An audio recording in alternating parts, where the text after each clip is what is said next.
mana? Sudah? Belum. Ada yang sudah, ada yang belum. Masih kurangkah waktunya? Sudah aja ya, nanti nggak. Ini udah mau jam 1 lah. Jam 1 kurang 2 jam.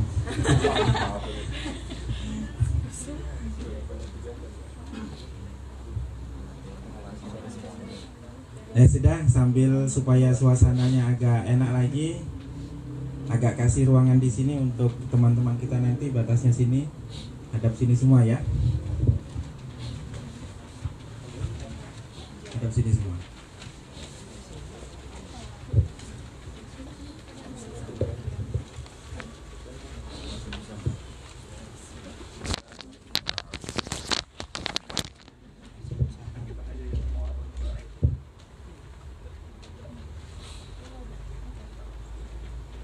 Jadi sebagai informasi bahwa KUA adalah yang di depan itu ada pelang, namanya bukan pelang baliho, ada Pusaka Sakinah, Pusat Layanan Keluarga Sakinah. Program ini diadakan itu tidak lain adalah karena tingginya angka perceraian di Indonesia. Orang menikah setahun, ada yang tahu berapa banyak? Di sini aja yang seminggu ke depan seperti ini. Penghulunya 2. Kebayang ya? Kilo 1, kilo 20, Muara Rapak, kilo 15, sini. Jadi pembalap yang sama ini kalah dengan Pak Penghulu kalau balapan. Jatahnya, waktunya tidak boleh kurang telat. Kalau telat nanti cemberut tamu-tamu sampean semuanya itu. Begitupun kebalikannya, kalau kita sudah datang kok sampean telat, tinggal. Kok telat, tinggal. Karena ada pengantin berikutnya. Nah, kembali program daripada negara itu adalah 2 juta peristiwa perkawinan dalam 1 tahunnya. Kalau di Balikpapan Utara kurang lebih hampir 100 atau 80, 90 pasang setiap bulannya. 30% bercerai. Itu yang ada. Hampir 30% itu bercerai. Jadi kalau hitung-hitung kasarnya, setiap ada 10 peristiwa nikah, 3 orangnya, 3 pasangnya berpisah. Sampai nikah, yang sudah lama dulu nikah, bercerai. Tinggal nunggu giliran. Ada yang awetnya 2 tahun, 3 tahun, 5 tahun, 10 tahun. Bahkan mau nikah saja cabut berkas. Ada 4 pasang beberapa sebulan yang lalu, seminggu yang lalu. Tinggal nunggu hari H saja. Sekitar beberapa hari datang ke sini si perempuan, "Pak, mau cabut berkas bolehkah?" "Kenapa?" Nangis sudah. "Pacar saya selingkuh." 1. Kemudian ada lagi 1. "Kenapa kok cabut berkas?" "Pacar saya berjudi." Jadi uang jujurannya yang untuk makan-makan, untuk beli tenda, untuk itu. Jadi karena sudah disetting, mungkin pas malam minggu sering ngobrol, nanti tendanya ini, pelaminannya ini, bajunya ini, dihitung-hitung, loh kok 30 juta, 40 juta, bingung yang laki. Terpaksa pinjam di bank, di koperasi. Ketika sudah pinjam di bank, kan ada lumayan 30-40, supaya berkembang muncul ide judi online. Dimasukkanlah di judi online. Pas waktunya beli kasur, beli tenda atau nyewa tenda, "Ini mana uangnya mas?" Nanti akhirnya ketahuan bahwa uangnya itu diinvestasikan, bahasanya. Investasikan di judi online. Ketahuan mertua, selesai. Ini berarti menantu tidak bagus. Wah, 3 ada yang masih kecil-kecil, tidak serius ngurus suratnya. Ini berarti tanda-tanda ngurus surat saja tidak serius, apalagi ngurus anak saya yang perempuan ini. Mertuanya cabut berkas. Nah, mbak-mbak ini akan seperti ini juga. Permasalahan nanti akan seperti itu juga ketika di dalam benaknya seseorang ketika belum menikah. Ketika belum menikah, apapun yang kelihatan cuman yang indah-indah. Nggak percaya, saya itu mengalami itu. Pokoknya istri saya, pacar saya itu walaupun seperti apa harum. Baunya tuh harum terus. Yang laki padahal baunya kecut, tapi ya harum aja, nggak apa-apa, kecut. itu adalah orang hikmah seseorang ketika dikasih cinta dibumbui oleh sesuatu. Makanya orang kalau belum menikah tidak akan bisa tidur kalau belum telepon. Mau tidur jam 11 kok pacarku ini kok belum WA aku ya. Padahal WA cuma bunyi, "Selamat tidur ya sayang, mudah-mudahan besok pagi sehat lagi." Ketika sudah di WA bisa tidur. Begitupun sebaliknya, ketika sudah di WA kok nggak dijawab-jawab, marah-marah tuh, HP-nya bisa pontang-panting tuh, ditelepon kok, "Oh ini jangan dan seterusnya." Itu indahnya cinta. Tapi kalau sudah menikah beda lagi. Mungkin sudah nggak akan telepon lagi, bosan. Suami ini datang lagi dan seterusnya. Jangan sampai seperti itu. Pas lagi asik-asik ngobrol dengan laki-laki temennya, "Bojomu teko." Istrimu datang maksudnya. Nah itulah tadi, kalau kita coba simpelkan, seseorang ketika belum sampai ke pintu rumah tangga, pintu perkawinan, apapun dihiaskan. Yang menghiasi itu adalah setan biasanya. Dilarang orang-orang berkholwat, laki-laki perempuan di sebuah tempat berdua-duaan, maka yang nomor 3 adalah setan. Nggak apa-apa, setannya tambah asik. Itu anak muda. WA, Facebook, Messenger, MiChat, WeChat, itu hanya 2 orang yang tahu. Saya itu adalah instruktur komputer IT. Saya ngerti tentang perkembangan teknologi sekarang. Cara selingkuh saya ngerti. Media-medianya banyak. WA ganda, double WA. Walaupun nggak punya SIM card bisa buat WA. Cara menghapus ngerti semua sudah. Itu detail. Nah bayangkan nanti ketika punya kemampuan seperti itu digunakan kepada hal-hal yang, karena banyak permasalahan atau penghancur rumah tangga tadi. Ketika belum menikah seperti itu, nanti kalau sudah menikah muncul hal-hal yang demikian, yang hakikatnya perempuan itu adalah teman kita, suami kita adalah teman kita, akan terganggu dengan hal-hal demikian tadi. Setan sudah tidak lagi membuat kembang-kembang indah di dalam cinta tadi. Itu akan ada kalau sebelum menikah. Kalau sudah menikah, cinta itu akan semakin pudar-pudar. Justru mudah cinta dengan tetangga sebelah, mantan teman Facebook, teman ini. Nah itu saja mukadimahnya. Jadi untuk menuju ke sana tadi diperlukan kerangka tahap-tahap, step by step untuk membangun sebuah keluarga.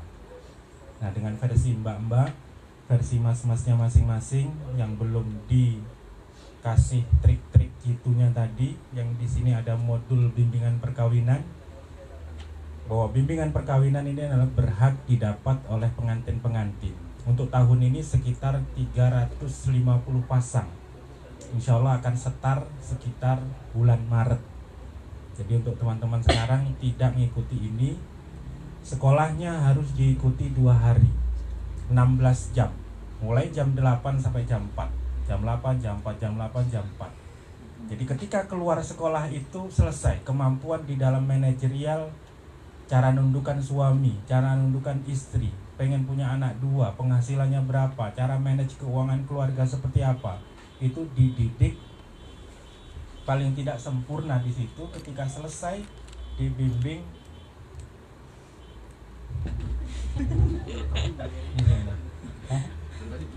iya. Ketika selesai dididik paling tidak keluar dari acara itu semangat, melihat istri itu semangat, melihat suami semangat. Saya yang instruktur saja sampai semangat, bagaimana luar biasanya perempuan. Itu saja, saya tidak ingin panjang-panjang. Pengantin coba perwakilan dari kita semua yang ingin bercerita tentang step-stepnya tadi, langkah-langkahnya tadi. Perkenalkan pasangannya, dirinya dipasangkan, diperkenalkan, kenalannya di mana, mungkin silahkan. Kenapa sih kok milih pasangannya? Ibarat saya, pertanyaannya kenapa sih kok milih aku? Karena Mas Amadi itu orangnya misalkan seterusnya ya. Kenapa kok milih pasangannya? Kenapa kok milih ini? Karena aku ingin punya anak seperti ini. Kenapa tidak seperti itu? Enggak, aku pengen seperti ini. Kan jawabannya terserah, bebas. Step sampai akhir, meninggalnya kapan? Ya, cerita. Kalau tidak pengen meninggal, saya nggak pengen meninggal, silakan. Siapa yang mau jadi perwakilan duduk di situ cerita? Ada? Ah ya, makasih. Coba digeser kan.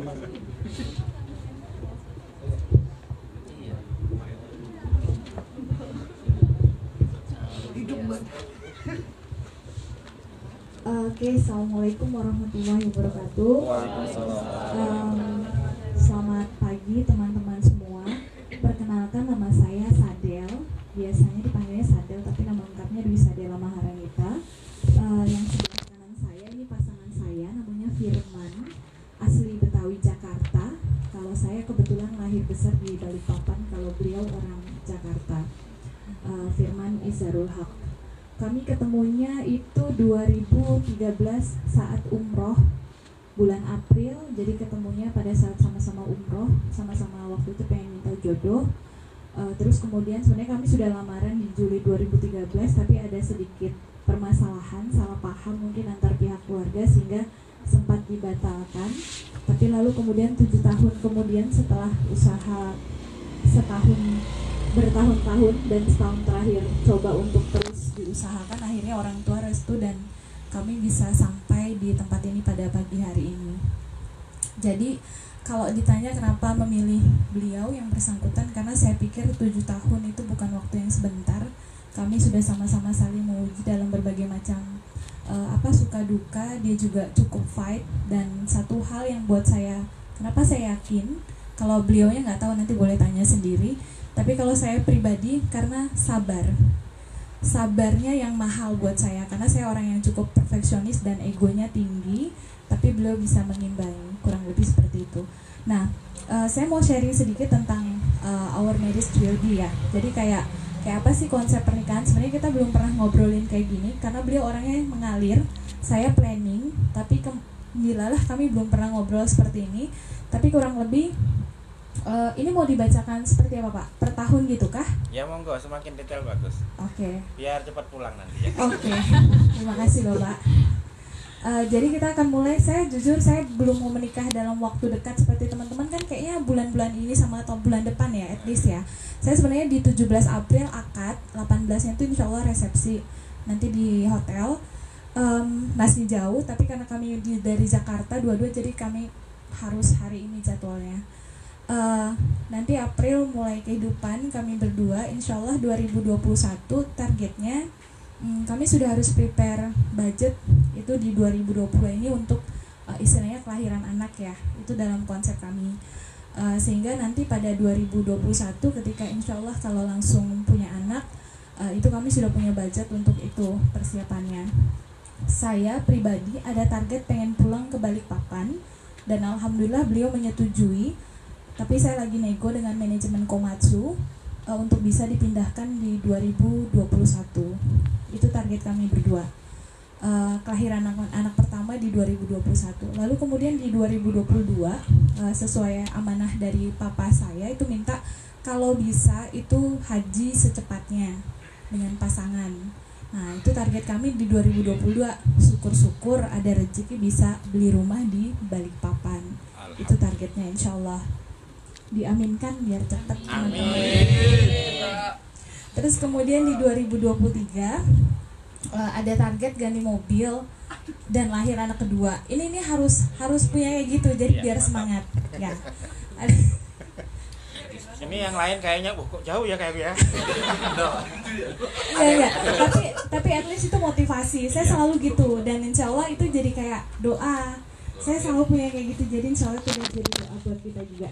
Jadi 2023 target saya pengen ganti mobil dengan beliau, menyesuaikan karena kita punya anak, otomatis harus cari space yang lebih besar untuk keluarga juga. Terus kemudian kita udah punya anak kedua tuh 2023, kita nggak mau jauh-jauh karena kan biar bagaimanapun kan lebih cepat lah ya, nggak terlalu jauh, jaraknya juga bagus. Terus kemudian di 2025 sebenarnya beliau ini lebih pengen nanti targetnya lebih wira swasta. Jadi insya Allah 2025 kami harus mulai berpikir, itu masih 5 tahun lagi ya, tapi saya harus prepare juga untuk bisa punya bisnis sendiri di Balikpapan. Nah karena kami kemarin riuh banget tuh ngurusin wedding dengan vendor-vendor, dan itu excited banget ya kami, jadi pengennya punya vendor wedding ya bang. So far sih kayak gitu masih idenya. Terus kemudian 2025 ada baby born untuk yang ketiga, jadi anak kelahiran ketiga. Anaknya cukup 3 insya Allah, karena biaya sekolah mahal. Di 2026 kami udah mulai harus mikir untuk biaya kuliah anak, jadi udah harus mulai nyisihkan. Terus kemudian 2026 nanti lebih ada target untuk prepare lah ya pokoknya untuk biaya. Terus kemudian 2038 harusnya anak-anak sudah mulai pergi ke kampus alias bersekolah tinggi. Itu anak pertama. Di 2040 anak kedua, 2042 anak ketiga. Sisanya nanti saya tunggu masa pensiun, beliaunya juga seperti itu, insya Allah membesarkan anak, mengantarkan ke pernikahan sampai akhir hayat. Targetnya sekali seumur hidup aja, karena ini nunggunya juga udah lama ya, 7 tahun. Gitu Pak, makasih. Assalamualaikum warahmatullahi wabarakatuh. Waalaikumsalam warahmatullahi wabarakatuh. Tepuk tangannya yang gemuruh. Coba.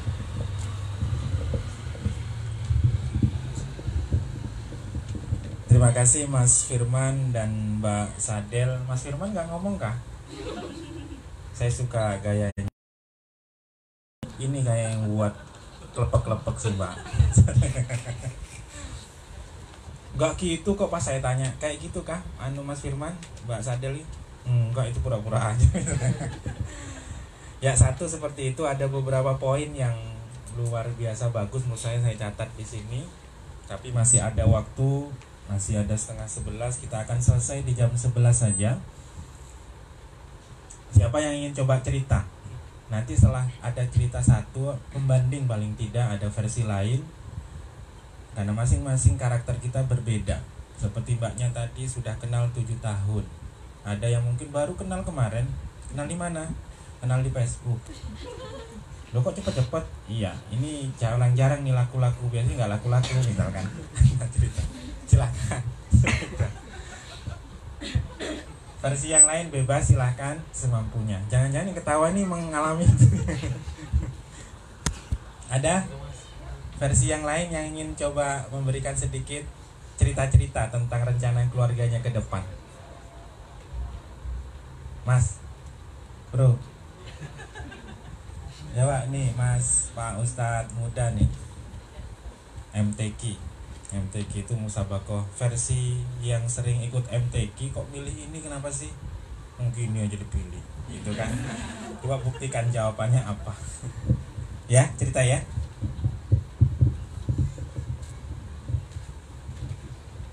Assalamualaikum warahmatullahi wabarakatuh. Perkenalkan, nama saya Nanda Al-Alfa dan calon saya bernama Lydia. Kami berdua ketemu di kampus. Kampus saya tadi udah sempat dikasih tahu sama Ibu Yeti, Sekolah Tinggi Agama Islam Balikpapan. Kami berdua ketemu di kampus sekitar 4-5 tahun yang lalu. 4-5 tahun lalu pertama ketemu ya itu apa? Langsung jatuh cinta. Pada pandang pertama kata orang gitu. Nah saat itu langsung dari hubungan sampai di semester 5 ngomong ke orang tua untuk menikah. Cuma kata orang tua nanti dulu, tunggu selesai kuliah. Nah saya kuliah selesai akhir tahun kemarin 2019 Ustaz. Nah dan Maret ini insya Allah tanggal 7 Maret saya melaksanakan walimahnya Ustaz. Jadi peta kehidupan yang saya buat di sini tuh dimulai pada tahun 2020, menikah pada bulan Maret. Selanjutnya di tahun 2020 juga yang sama, itu sudah tinggal di rumah sendiri. Kebetulan saya juga sudah punya rumah Ustaz sendiri. Jadi setelah nikah rencananya langsung pindah ke rumah sendiri. Dan di tahun yang sama juga, tahun 2020 memiliki anak yang pertama Ustaz. Laki apa perempuan? Nah itu wallahu alam. Jadi di tahun ini juga insya Allah semoga diberi oleh Allah anak yang pertama. Amin. Amin, amin. Selanjutnya tahun 2024. Tahun 2024 itu insya Allah anak pertama itu usianya 4 tahun. Dan itu rencananya mau dimasukkan sekolah TK Ustaz. Kebetulan calon saya guru TK. Jadi kita berdua ini sama guru Ustaz. Jadi nanti TK-nya sama Mamanya. sama maknya ya. Kalau saya guru SD, mungkin nanti SD-nya sama saya. Biar hemat ya. Biar hemat. Kata mbaknya nanti kan sekolah mahal. Ya. Terus selanjutnya tadi 2027 memiliki anak kedua Ustaz. Nah di sini yang kita gambar cuma 2 anak aja, padahal rencananya 3 sih. Cuma ini sempat cuma 2 aja kan tadi sudah habis waktunya. Jadi anak kedua 2027, anak tahun 2031 sama kayak anak yang pertama 4 tahun. Insya Allah juga langsung dimasukkan ke TK Ustaz. Nah lompat jauh ke 2038. 2038 tuh anak pertama kuliah. Anak pertama kuliah. Dan 2043 itu sekitar usianya 23 tahun. Anak pertama tadi menikah Ustaz. Sama seperti saya dan calon saya yang menikah di usia 22 tahun. Jadi anak yang pertama saya harapkan juga menikah tidak jauh seperti usia orang tuanya, 22 tahun. Setelah itu di tahun yang sama juga 2043 anak yang pertama tadi melahirkan. Jadi saya di 2043 itu memiliki cucu. Alhamdulillah. Umur sampean berapa berarti? Umur saya itu berarti berapa ya? 43. Mungkin sekitar 40-an Ustaz. 40 ya 45 mungkin tuh. 45 tahun nomor ya, jadi mbah ya. Iya. Jadi udah itu aja Ustaz. Dan yang terakhir ini si istri calon saya menulis usianya meninggal 70 tahun Ustaz. Semoga diberi umur yang panjang Ustaz. Itu aja yang bisa saya sampaikan. Kalau sampean umurnya berapa? Saya sama istri sama 22 tahun Ustaz. Meninggalnya umur berapa? Kalau saya sih tadi katanya 60-an aja, nggak usah jauh-jauh 70. Karena kan Rasulullah sendiri usianya 63 tahun. Nah, jadi katanya insya Allah pengikutnya usianya juga nggak jauh daripada Rasulullah 60-an. Jadi saya awalnya sih target ya usia itu 60 sudah syukur-syukur. Itu aja. Assalamualaikum warahmatullahi wabarakatuh. Waalaikumsalam.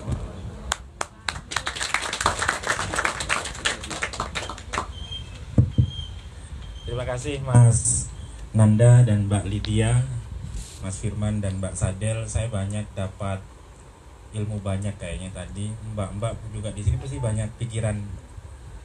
Oh iya. Yang paling saya coba di sini tadi ada di sana fokus di sebelah sini itu terkait dengan umur. Tadi umur karena umurnya meninggalnya tidak disebutkan, jadi di sini disebutkan. Nanti versi saya paling tidak menyikapi itu semua. Kalau saya lihat tadi yang luar biasa tadi secara nalar agama usia. Jadi seseorang itu ketika lahir pasti meninggal. Orang kalau lahir pasti meninggal. Temannya bahagia, menderita. Temannya kaya, miskin. Temannya miskin, kaya. Temannya pintar, sebelumnya bodoh. Itu sebuah imbal balik. Ada 2 sisi yang berdekatan. Orang kalau sedang jatuh cinta, orang jatuh cinta pasti dihianati. Menikah, bercerai. Jadi kalau tidak ingin bercerai, jangan menikah. Ya kan, nalarnya begitu ya. Itu nalarnya. Seseorang kalau tidak ingin bercerai, jangan pernah menikah. Karena orang ketika berani menikah, masalahnya adalah bisa bercerai, bisa tidak. Tes 1, 2. Iya. Itu ya, sehingga hati-hatinya di situ. Jadi ketika sudah menikah, kembali bahwa tingkat kehidupan kemungkinan seseorang hidup di dunia itu seberapa sih secara rata-rata? Indonesia itu rata-rata 70 tahunan. Jadi ketika dihitung itu hampir 70 tahun rata-rata tingkat kemungkinan hidup masyarakat Republik Indonesia. Bahkan sekarang diprediksi ke depan, beberapa tahun ke depan, karena banyaknya orang tua yang semakin hidupnya semakin panjang, berarti semakin banyak juga orang-orang tua. Kemudian orang-orang tua pun ternyata semakin banyak menelurkan anak-anak, punya anak-anak tadi. Dan 5 tahun ke depan bonus demografi namanya. Anak muda yang seperti kita ini adalah semakin banyak, bahkan yang paling dominan memenuhi rakyat Indonesia, NKRI. Nah, disinilah tadi ketika nanti 5 tahun, 10 tahun ke depan itu yang banyak, ketika yang muda-muda ini masih bergantungan dengan ayah ibu, maka ini akan menjadi beban keluarga sebelumnya, yang otomatis akan menjadi beban negara Republik Indonesia kalau dia masih belum bisa mandiri. Nikah masih minta orang tua, nikah masih minta sokongan orang tua. Nah, paling tidak tadi ketika kita sudah mapan bernalar berpikirnya demikian tadi, karena secara umum 60 tahun misalkan yang sering didoktrin oleh guru saya dulu, rata-rata hidup misalkan 60 tahun, kita tidur rata-rata 8 jam. Jam 10 tidur, jam 6 bangun, 8 hingga 7 jam. Umurnya 60, berarti 7 jam dikali sekitar itu tadi, kita itu dihitung tidur itu selama 20 tahun. 20 tahun tidur, 20 tahun SD, TK, SMP sampai besar mau nikah itu adalah proses belajar, 20 tahun hidup sesungguhnya. Yang kita ditakdirkan untuk hidup itu adalah wa ma khalaqtul jinna wal insa illa liya'budun. Berarti paling tidak 20 tahun kita itu sadar benar-benar menjadi hamba. Startnya dari sekarang, umur-umur sekarang ini. Kemarin-kemarin kan biasa saja. Nah, itu kalau kita tidak setting bagus rencana kehidupan ke depan, pasti akan mungkin nambah tidurnya. Karena semakin melek menderita. Bangun mikir utang, tidur lagi anak. Bangun istri marah, tidur lagi. Nah, itu ada beberapa nalar yang seperti itu. Saya nggak mau bangun, pengennya tidur aja. Itu saya alami dulu. Ketika stres saya tidur 2 hari bisa, sehari 2 hari. Nggak hafal Al-Quran saya tidur. Kok nggak hafal-hafal ya? Semakin berpikir terus untuk perbaikan ke depan sampai saya mengenal demikian tadi, ternyata ada 2 konsep yang tadi. Ada 2 konsep yang ada namanya Mbak Sadel dan Mas Firman tadi, karakternya suami itu mengalir saja. Ada satunya karakternya melending saja. Kok bisa jodoh? Nah, inilah tadi 2 sisi yang dijodohkan oleh Allah, 2 sisi berbeda tapi dipertemukan. Contoh yang sebelah sini, perkenalannya pun mirip. Diperkenalkan ada namanya ketika umroh bersama 7 tahun yang lalu kayaknya. Ini diperkenalkan di sekolah yang sama. Ada yang lain di Facebook yang sama. Atau mungkin pas jatuh polpenya peluk, sama-sama ngambil, loh, gitu kayak di TV-TV itu ada, punya kondisi masing-masing. Nah, untuk menyambungkan itu semua, masing-masing coba berpikir kapan berkenalannya, kapan sersernya itu langsung ada. Ini loh, luar biasa, ketemu langsung jatuh cinta pertama. Ini susah tuh. Mungkin yang lain ada cinta keberapa. Apakah iya?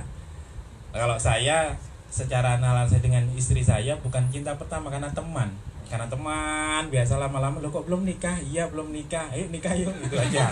Jadi sudah, karena planningnya adalah yang saya lihat adalah orang tuanya baik, berarti anaknya baik.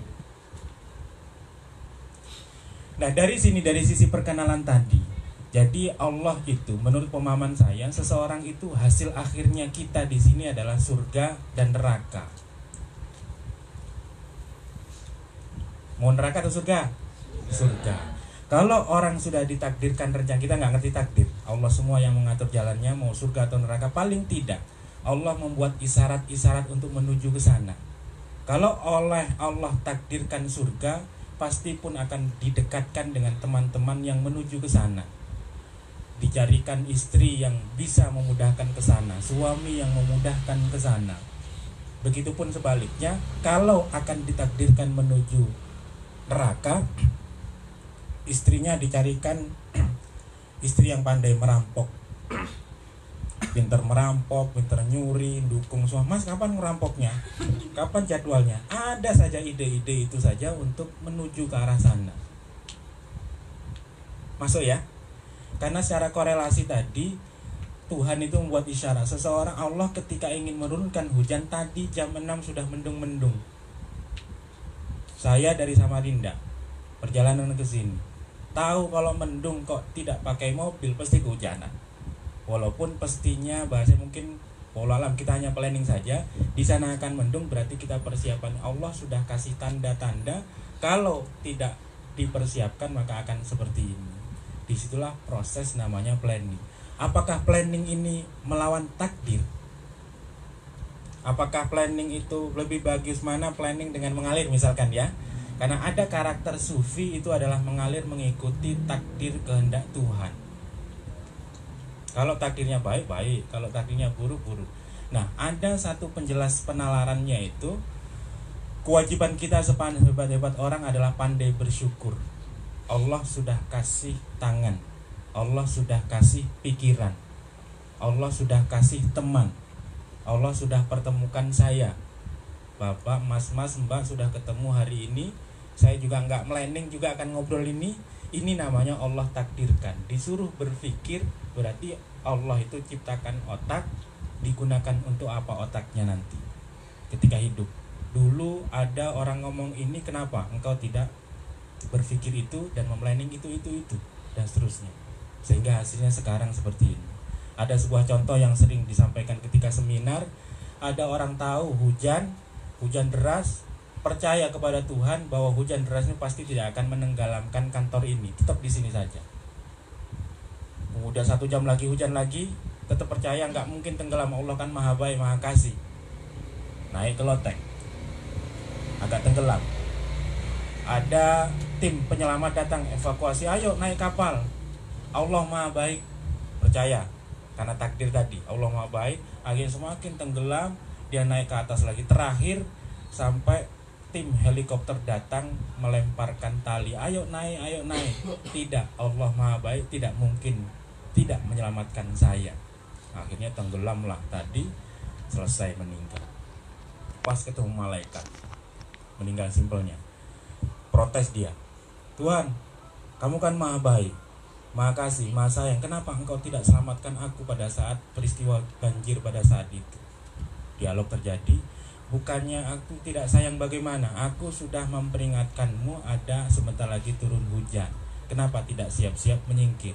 Sudah pelapon, kenapa engkau tidak dipanggil oleh perahu tadi, kenapa tidak ikut? Ketika sudah di atap ada pesawat, ada helikopter, kenapa engkau tidak ikut?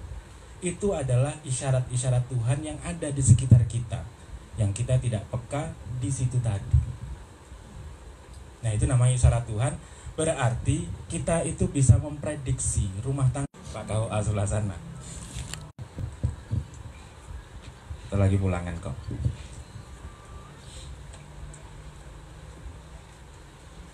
Sampai mana tadi? Isyaratnya.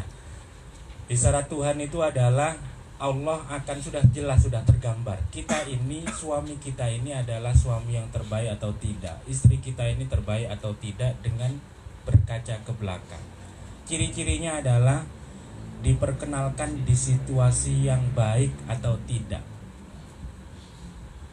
Situasinya, ketika situasinya baik, insya Allah kedepannya akan baik.